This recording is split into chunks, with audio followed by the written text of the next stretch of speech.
నమస్తే, welcome to Bhaktivan. నేను రూపానాథెళ్ళ. మనతో పాటు ప్రముఖ జ్యోతిష్య వాస్తు పండితురాలు, ప్రముఖ ఆధ్యాత్మికవేత్త, లక్ష్మీనారాయణ ఉపాసకురాలు దివ్యశ్రీ రమణ చక్రవర్తులు గారు ఉన్నారు. వారిని అడిగి మరిన్ని ఆధ్యాత్మిక విషయాల గురించి తెలుసుకుందాం. అమ్మ నమస్కారం. నమస్కారం అమ్మ. నరసింహ జయంతి వస్తుంది కదమ్మా, అసలు నరసింహ జయంతి ప్రాముఖ్యత ఏంటి? ఆ రోజు మనం చేయాల్సిన పూజా విధానాలు ఎలాంటివి? నరసింహస్వామి అనగానే మనకి స్తంభంలో ఇంచి ప్రకటితమైన ఆ స్వామి యొక్క దివ్య సందర్శనం కనిపిస్తూ ఉంటుంది. నర శరీరముతోటి సింహముఖముతోటి దర్శనమిచ్చే ఆ స్వామిని చూడడానికి మన రెండు కళ్ళు సరిపోవేమో. అయితే మనకి చాలామంది అంటే ఎవరైతే నరసింహస్వామిని దర్శనం చేసుకున్నారో వారు ఏమంటారంటే దశావతారాల్లో అందమైన రూపం ఏదైనా ఉంది అంటే అది నరసింహస్వామి రూపమే అంటారు. ఎందుకంటే చక్కగా బంగారు జూలుతోటి ఆ జుట్టు అంతా, మిగతా అన్ని చోట్ల ఆయన స్వామి అయితే నల్లగా ఉంటాడు, లేకపోతే నీలంగా ఉంటాడు కదా, కానీ ఇక్కడ మాత్రం బంగారు రంగులో ఉంటాడు ఆ స్వామి. అలా చూసే వాళ్ళకి అలా ఉంటుంది. చాలా మందికి ఉగ్ర నరసింహస్వామి కనిపిస్తూ ఉంటారు. ఎలా ఉన్నా భక్త సంరక్షణ ఆయన ధ్యేయం. నారాయణుడు అనేసరికి ఏంటి అని అంటే కనుక తన భక్తుల పాలిట కల్పధేనువు. ఆయన ఎటువంటి పరిస్థితిలోనూ తన భక్తులని ఏ విధంగానైనా రక్షించుకోవాలి అని తాపత్రయపడేవాడు. అందుకని తన రకరకాల రూపాలని ధరించి మనకి 21 రూపాలని ప్రత్యేక రూపాలుగా చెప్పుకుంటారు. దాంట్లో ఇంకా విశిష్టమైన రూపాలని దశావతారాలుగా మనం చెప్పుకుంటాం. ఈ దశావతారాల్లో 4వ అవతారంగా నరసింహస్వామిని చెప్పుకుంటాం. ఈ 4వ అవతారంలో ఆయన రావడానికి కారణం హిరణ్యాక్షుడు, హిరణ్యకశిపుడు. హిరణ్యాక్షుని సంహారము వరాహ అవతారంలో జరిగిపోయింది.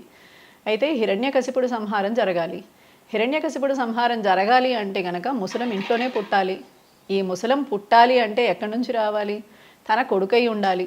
కొడుకై ఉంటే కనుక ఆ కొడుకు వల్ల కొడుకుని చంపలేక, తను చావలేక అనుభవించే ఆ నరకాన్ని వాడు అనుభవించాలి. ఎందుకంటే ఎంతోమంది తల్లుల నుంచి పిల్లల్ని వేరు చేసిన వాడు, ఎంతోమందిని సంహారం చేసి దేవతల్ని కూడా ఆఖరికి తన పదవి నుంచి తొలగించి స్వర్గాన్ని కూడా అధిరోహించి కూర్చున్నవాడు, దిక్పాలకులను కూడా తన శాసనంలో పెట్టుకున్నవాడు. మనకి అన్ని రాక్షస కథలు ఒకే విధంగా కనిపిస్తుంటాయి. కానీ స్వామి అనేక రూపాల్లో వచ్చాడు. రావణ్ణి సంహారం చేయడానికి రాముడుగా వచ్చాడు, హిరణ్యకశిపుడిని సంహారం చేయడానికి నరసింహస్వామిగా వచ్చాడు, హిరణ్యాక్షుని సంహారం చేయడానికి వరాహ రూపంలో వచ్చాడు.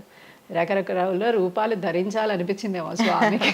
అందుకని అన్ని రకాలు ధరించేశాడు. ఎందుకంటే ప్రతి జీవి ఆయనలో ఉన్నదే, లేదా ప్రతి జీవిలో ఆయన ఉన్నాడు. అలా చూపించగలిగే భావన. ఇంకొకటి భక్తుడు చెప్తాడు. ఇప్పుడు భక్తుడు చెప్పినప్పుడు అక్కడ ప్రత్యక్షం అవ్వాలి. మీరు చూడండి, ఇక్కడెక్కడో ఉన్నాడు, సర్వాంతర్యామి అంటాడు, చక్రి సర్వోపగతుండు అంటాడు. ఈ చక్రి సర్వోపగతుండు అన్నప్పుడు ఏ ప్లేస్ని చూపిస్తాడో తెలియదు. ఆ ప్లేస్లో ఈయన ప్రకటితం అవ్వాలి. ఎందుకు అలా ప్రకటితం అవ్వకపోతే భక్తుడి మాట తప్పుతుంది. అలాగే బ్రహ్మ ఇచ్చిన వరం తప్పకూడదు హిరణ్యాక్షుని సంహారం చేసేటప్పుడు. ఎందుకు ఈయన కోరుకున్నాడు, ఎలాంటి వరం కావాలని కోరుకున్నాడు? నేను చిరంజీవిగా ఉండాలి. చిరంజీవిగా ఉండడం అనేది అసాధ్యం బాబు, చిరంజీవిగా ఉండడం తక్క ఏదైనా కోరుకో అంటాడు. అనేసరికి బ్రహ్మ ఏమని ఇలా అడిగేసరికి అరే ఏంటి ఇలా అనేసారు అని చెప్పేసి ఈయన కూడా కొంచెం తెలివి వాడేసేసి, సావిత్రి కథనంలాగా ఉంటుంది ఇది. ఈయన కూడా తెలివి వాడి ఆఖరికి నింగి నేల పగలు రాత్రి ఇలా అన్ని రకాలు చెప్పేసేసి ఏ ఆయుధము అస్త్రశస్త్రాలు కానీ, లేకపోతే నర మానవులు కానీ, రాక్షసులు కానీ, దేవతలు కానీ నన్ను సంహారం చేయకూడదు, అలాంటి స్థితి నాకు ఏమని అడుగుతాడు. సరే బ్రహ్మ అన్నీ ఓకే అని చెప్పేసి ఎట్లానా అన్ని సంవత్సరాలు 100 దివ్య సంవత్సరాలు తపస్సు చేశాడు. 1 రోజు 2 రోజులు తపస్సు చేశాడా? ఇన్ని సంవత్సరాలు తపస్సు చేసినప్పుడు ఇచ్చి తీరాలి. కాబట్టి ఆయన కూడా వరం ఇచ్చి తీరాడు. ఇచ్చి నీవు నీ ప్రవర్తన మీద ఆధారపడి ఉంటుంది. భగవంతుడు కొంచెం లేట్గా రావాలా, తొందరగా రావాలా, నేను సంహారం ఇవాళ చేయాలా, రేపు చేయాలని ఆయన నిర్ణయించుకోవడానికి. కాబట్టి నీ ప్రవర్తనని చక్కగా అట్టి పెట్టుకుంటే కనుక ఆయన కొంచెం లేట్గా వస్తాడు, నువ్వు ఇంకా చిరంజీవిగా 10 కాలాలు ఉండొచ్చు అని చెప్పినట్టుగా ఉంటుంది అది కదా. అది మన భాషలో, అవును, వాళ్ళ భాషలో కాదు కానీ మన భాషలో.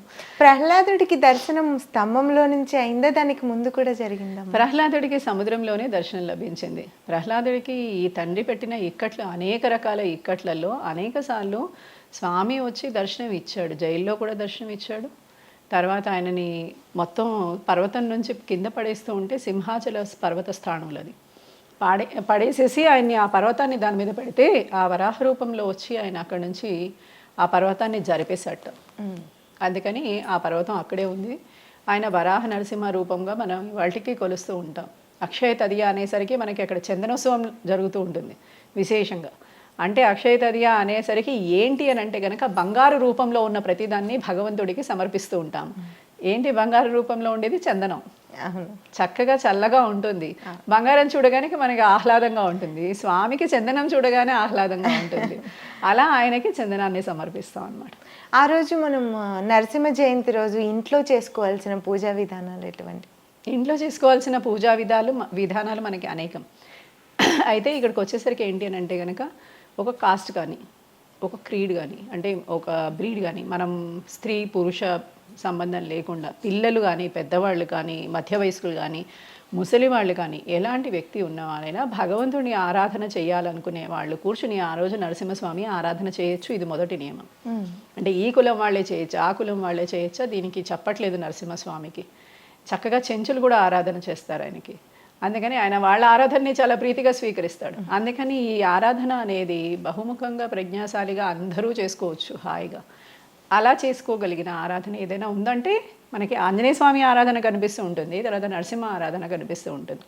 అందుకని ఆయన దగ్గరికి వచ్చే భక్తులు కూడా విశేషంగా పోటెత్తుతారు. ఇవాళ రోజున పొద్దునే లేచి స్నానాలు చేసి అన్ని పూజలు మనకి పొద్దునే మొదలవుతాయి. ఇక్కడ ఈయన ప్రదోషకాలంలో స్తంభం నుంచి బయటికి వచ్చాడు కాబట్టి ఇక్కడంతా ప్రదోషకాల పూజ ఆరాధన మొదలవుతుంది. అందుకని దీపము కూడా మధ్యాహ్నం తర్వాత సాయంత్రమే పెడతాము.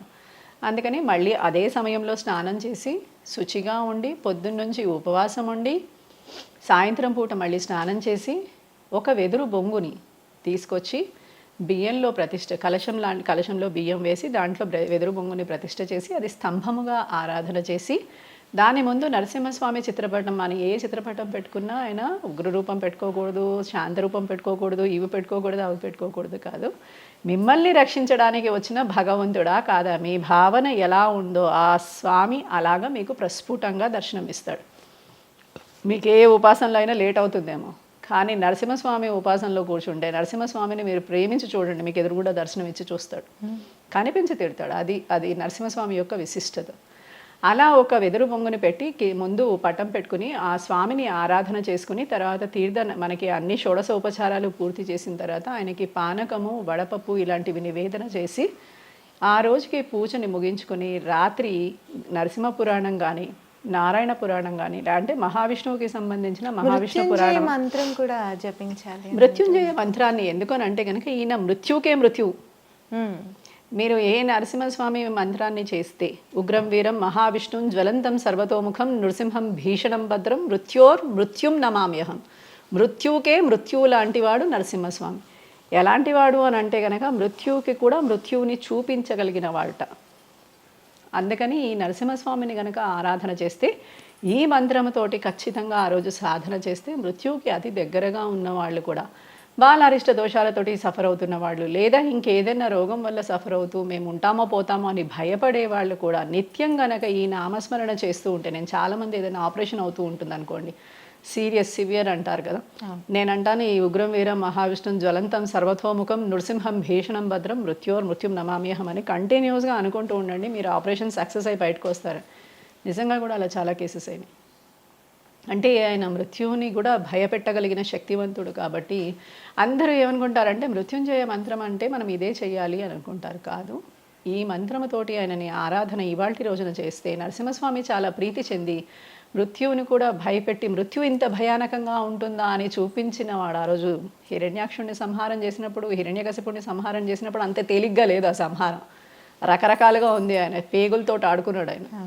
అలాంటి భీషణమైన స్థితి నుంచి మనల్ని రక్షించమని, మన లోపల అనేక రకాల రోగాలు ఉంటాయి, వాటన్నిటికీ మృత్యువుని ప్రసాదించి మనల్ని సంరక్షించమని ఈ మంత్రం యొక్క అర్థం. అన్ని రకాలుగా నేను నీకు శ్రద్ధాపూర్వకంగా పూర్తిగా సరెండర్ అవుతున్నాను కాబట్టి నీ ప్రేమ నాకు ఎట్టి పరిస్థితుల్లో లభించి తీరాలి కాబట్టి నీ కరుణ చూపు స్వామి అంటే కనుక ఎట్టి పరిస్థితుల్లో మీరు ఎక్కడున్నా వచ్చి చూపిస్తాడు.